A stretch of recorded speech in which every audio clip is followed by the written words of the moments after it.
Баршаға сәлем. Бүгін 129 сабақтың есептерін орындаймыз. Сабақтың тақырыбы сандар мен шамалар. Бұл сабақта сандар мен шамалар тақырыбындағы материалды қайталаймыз.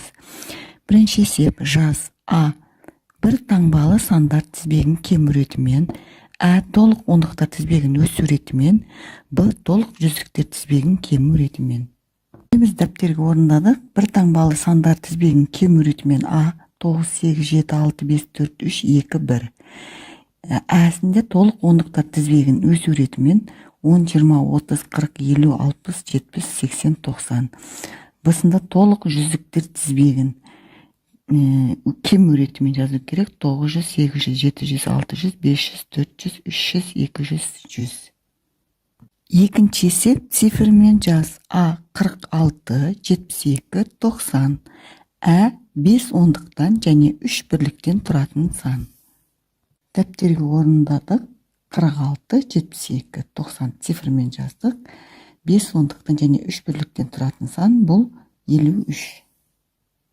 Үшінші есеп өрнекте. А. 3 дециметр 9 сантиметрді сантиметрмен, 70 метрді дециметрмен, 47 сантиметрді дециметрмен және сантиметрмен. Ә. 3 центнерді килограммен, 200 килограмм центнермен. Б. 1 тәулік 5 сағатты сағатпен, 95 минутты сағатпен және минутпен. Асында 3 дециметр 9 сантиметрді сантиметрмен өрнектеуіміз керек. 3 дециметріміз 30 сантиметр болады. Оған 9 қоссақ 39 сантиметр болады. 70 метрді дециметрді өрнекте деген 1 метрде 10 дециметр бар болғандықтан 70 метрде 700 дециметр болады. 47 сантиметр дециметр және сантиметрді өрнектеуіміз керек. 10 сантиметрде 1 дециметр бар болғандықтан 40 сантиметрде 4 дециметр болады. Сонда жауабы 4 дециметр 7 сантиметр. Әсінде 3 центнерді килограмман өрнекте деген 1 центнерде 100 килограмм болғандықтан 3 центнерде 300 килограмм. 200 килограммды 2 центнермен өрнектейміз. Бысында 1 тәулік 5 сағатты сағатпен өрнектеуіміз керек. 1 тәулікте 24 сағат бар. Оған 5 сағатты қоссақ 29 сағат болады. 95 минутты сағат және минуттарды өрнекте деген 1 сағатта 60 минут бар болғандықтан 60 минутты 1 сағатты жазғанымызда 35 минутты минутпен өрнектейміз. 1 сағат 35 минут болады. Төртінші есеп амалдарды орында.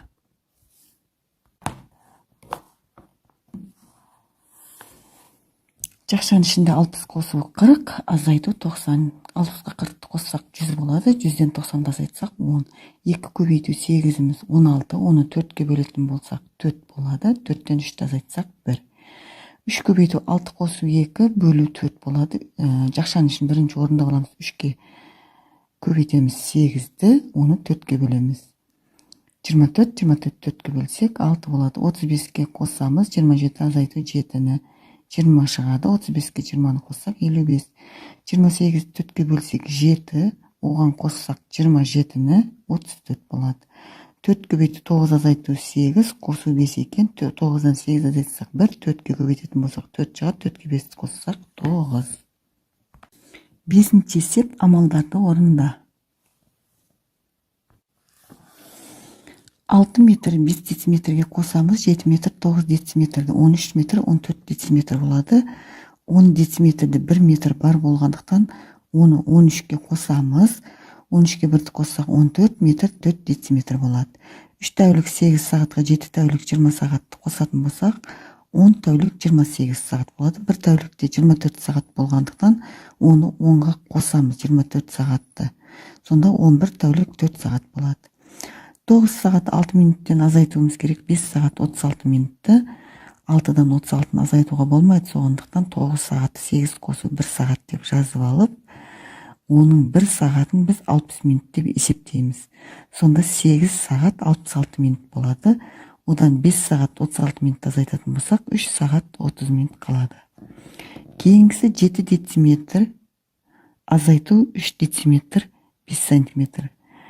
7 дециметрді 6 дециметр 10 сантиметр деп жазып аламыз. Өйткені 1 дециметрді 10 сантиметр бар. Одан 3 дециметр 5 сантиметрді азайтатын болсақ, 3 дециметр 5 сантиметр калады. Кийинкиси 7 килограмм көбөйтүү 4 косуу 39 килограмм. 7-ни 4-кө көбөйтсек 28 килограмм болот. Оған 39 килограммды коссак 67 килограмм. 1 центнерден азайтуубуз керек 8 килограмм көбөйтүү 5-ти. 1 центнер 100 килограмм деп жазып аламыз. Одан азайтамыз 8 5-кө көбөйтсек 40 килограмм болот. 100ден 40 азайтсак 60 килограмм. Осымен бүгүнкү 129-сабактын барлык эсептери орундалды. Каналга тиркелип лайк басууду унутпаңыздар. Сау болуңуздар.